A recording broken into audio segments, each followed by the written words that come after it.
My name is Cassia. In our family, I am not a daughter. I am a historical event.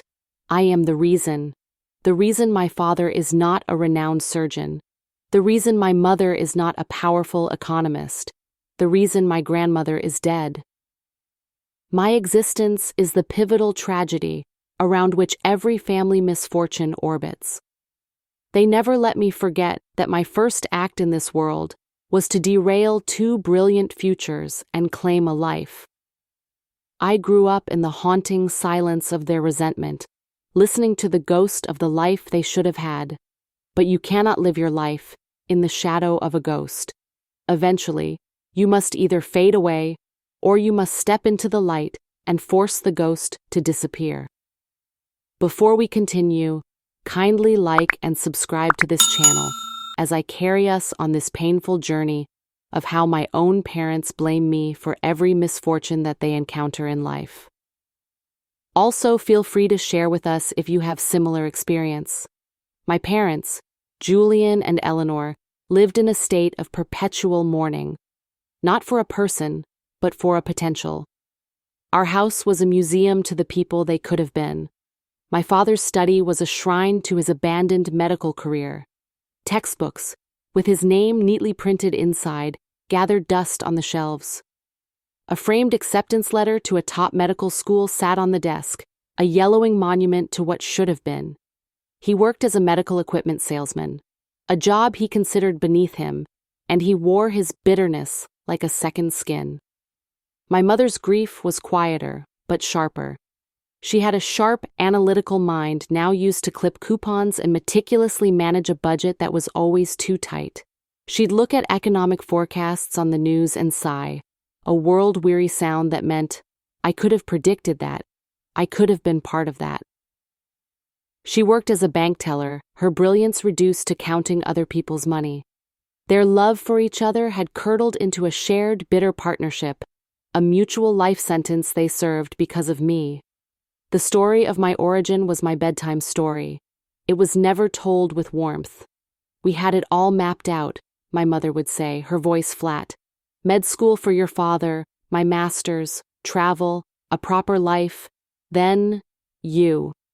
We were going to take care of it, my father would continue, not looking at me.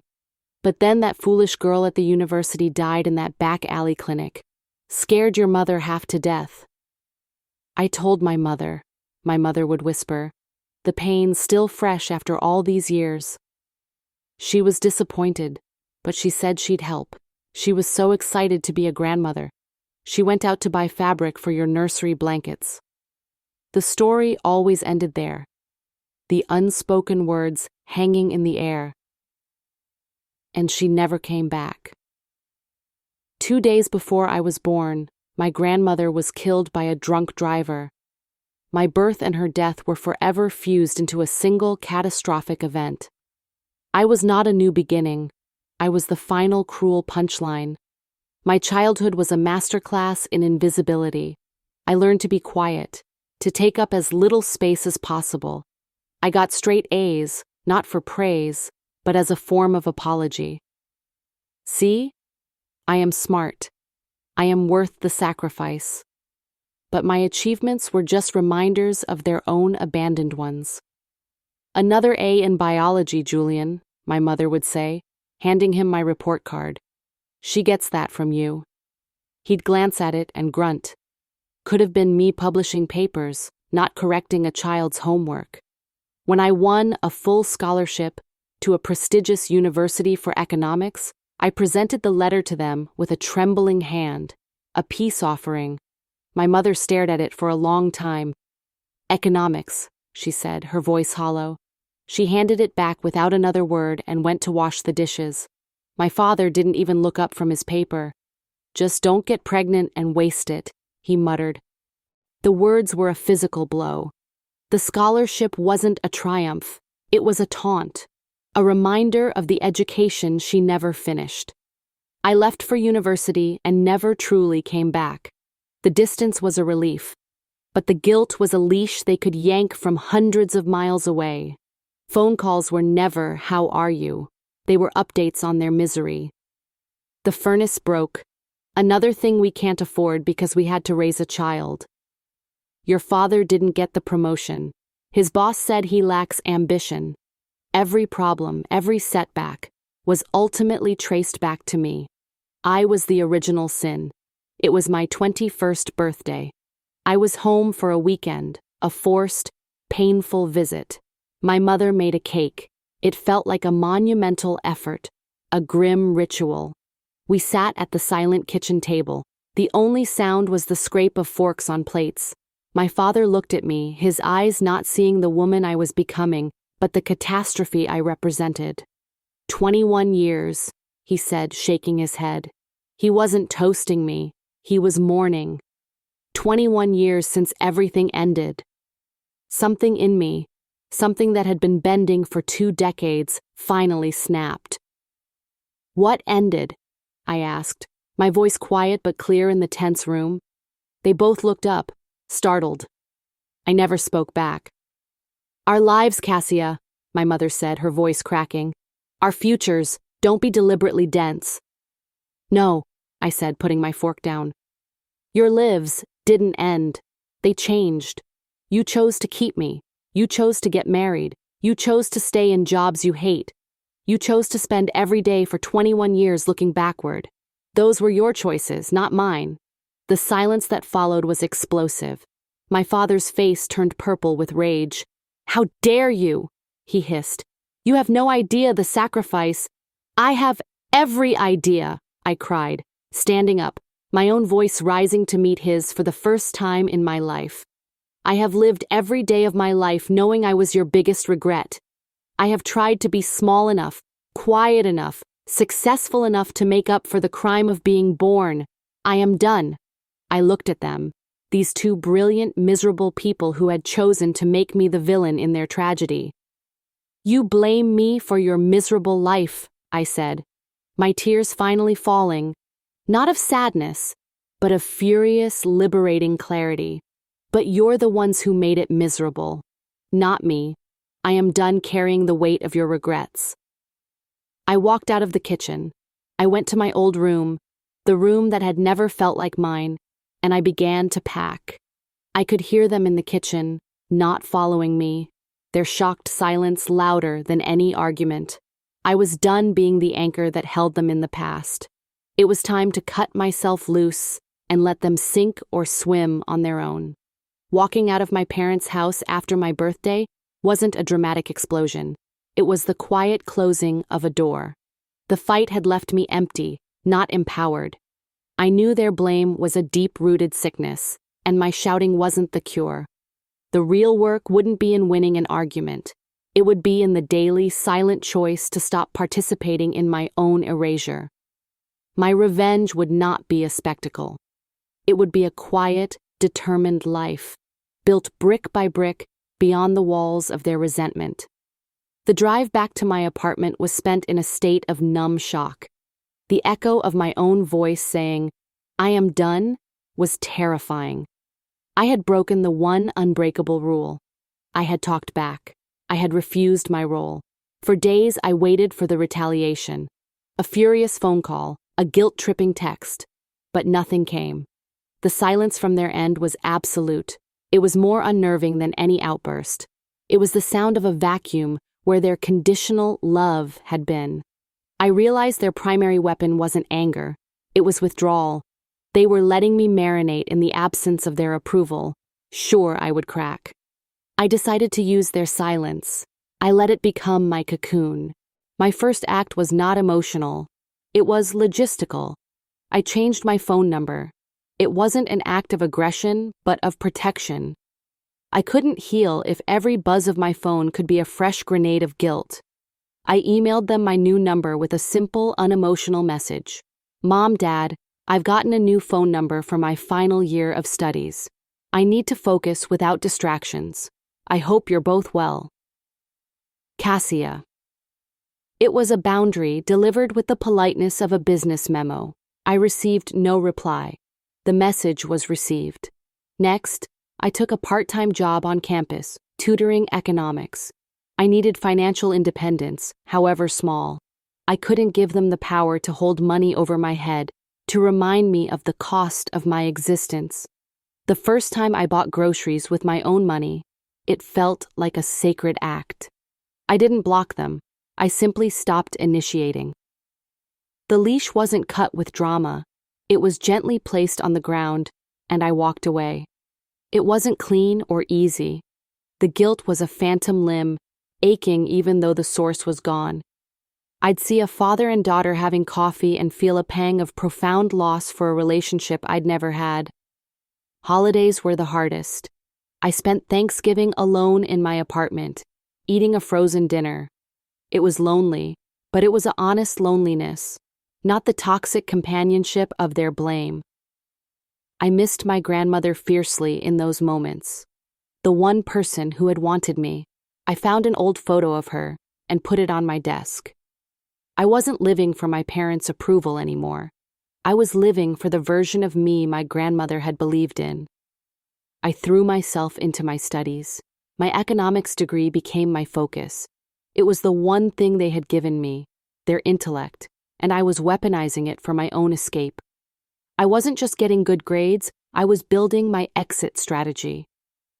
The first crack in their silence came about 3 months later, an email from my father. The subject line was, "Tax documents."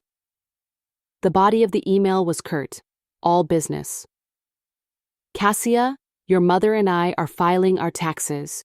We need to know if you will be claiming yourself as an independent this year, or if we can still claim you as a dependent.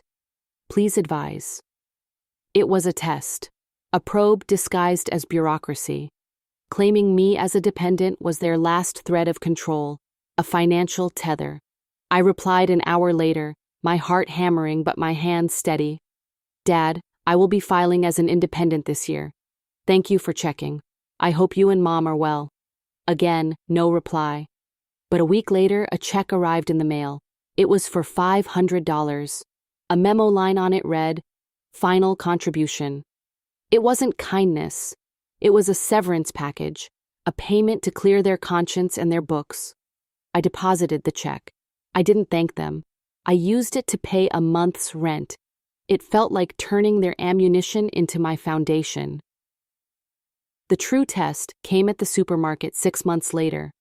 I was in the produce section, comparing avocados, when I heard her voice. "Cassia." I turned. It was my mother. She looked older. She had a cart with a single bag of coffee in it. She looked small and tired and utterly ordinary.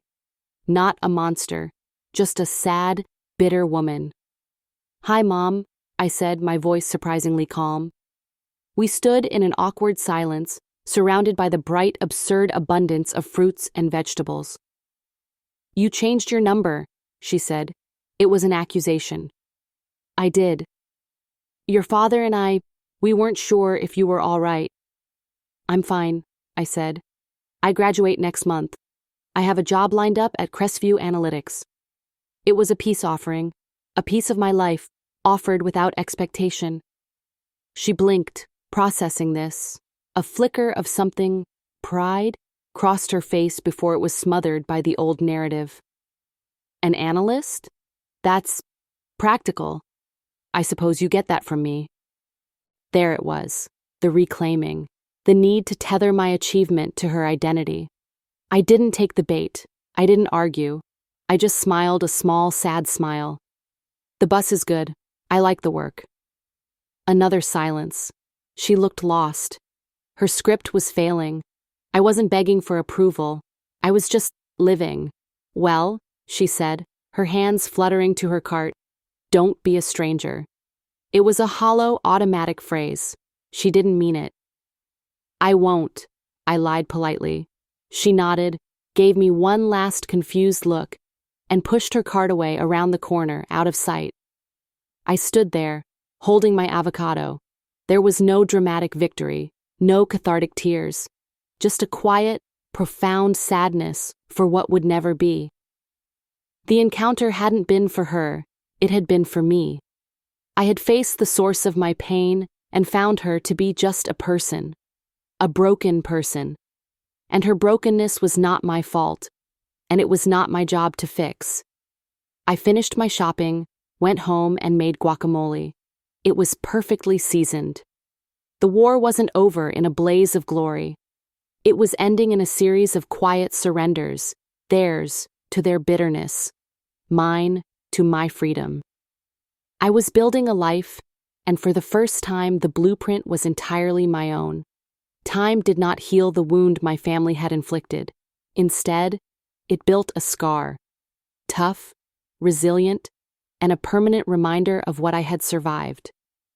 The ache of their absence became a quiet hum in the background of my life, a familiar note in the symphony of my independence. I graduated. There was no proud family in the audience holding flowers. There was just me, walking across the stage to collect my degree, the sound of my own name echoing in the auditorium. The applause I heard was for my achievement alone, and it felt purer for it. I started my job at Crestview Analytics. The work was challenging and engaging. I rented a small, sunny apartment that smelled of nothing but fresh paint and my own cooking. I bought a plant and kept it alive.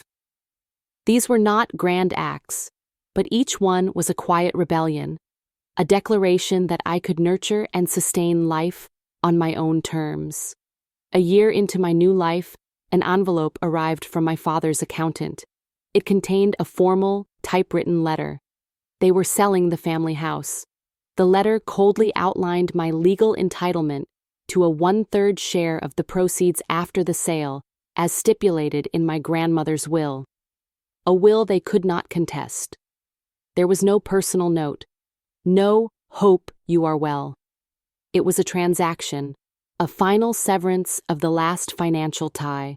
The sum that eventually landed in my bank account was significant.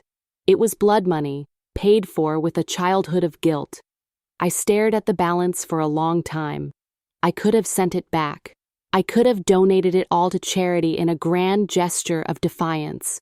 But that would have been just another performance for them, another move in a game I was no longer playing. Instead, I was practical. I was my mother's daughter, after all. I used a portion of it for the ultimate boring adult victory, a sizable down payment on a modest condo. It was mine. Unassailably, legally mine. The rest I invested wisely, building a safety net they could never threaten.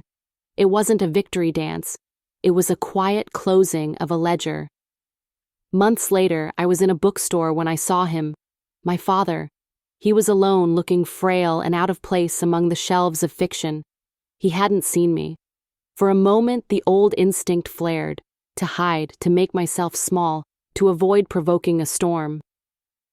I took a breath and let the feeling pass. I was not responsible for his mood. I continued browsing. He turned and our eyes met. There was no anger in his gaze, just a deep, weary surprise. He looked like a man who had lost his map. "Cassia," he said. His voice was softer than I remembered. "Hello, Dad." An awkward silence stretched between us, filled with all the things that could never be said. "I heard you bought a place," he finally said. It wasn't an accusation. It was a statement of fact, tinged with something that might have been respect. "I did." He nodded slowly, looking at the bookshelf without seeing it. "Your mother. She doesn't like the new apartment. Says the windows are too small." I didn't reply. I wouldn't be drawn into their cycle of complaint. His unhappiness was his own. It was not my fault, and it was not my problem to solve. He seemed to understand my silence. He looked at me then, really looked at me, as if seeing the woman I had become for the first time. "You look, well," he said, the words seeming to surprise him. "I am well," I answered truthfully. He nodded again, a world of regret in the gesture. There was no grand apology, no dramatic reconciliation.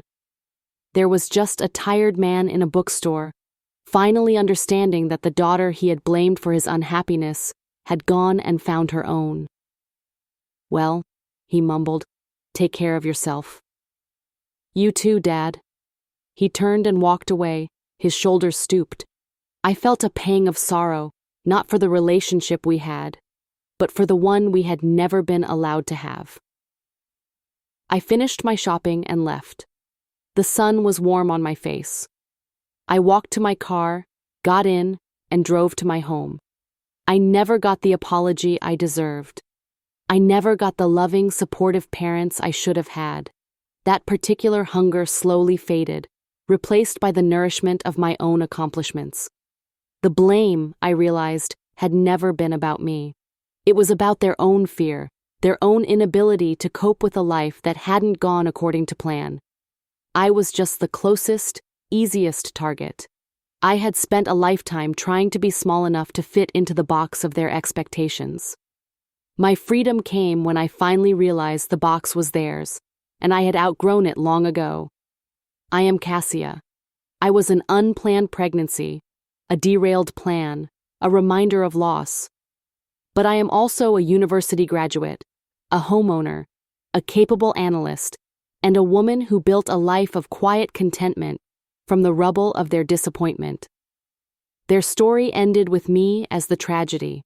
My story is just beginning, and it is not about them at all.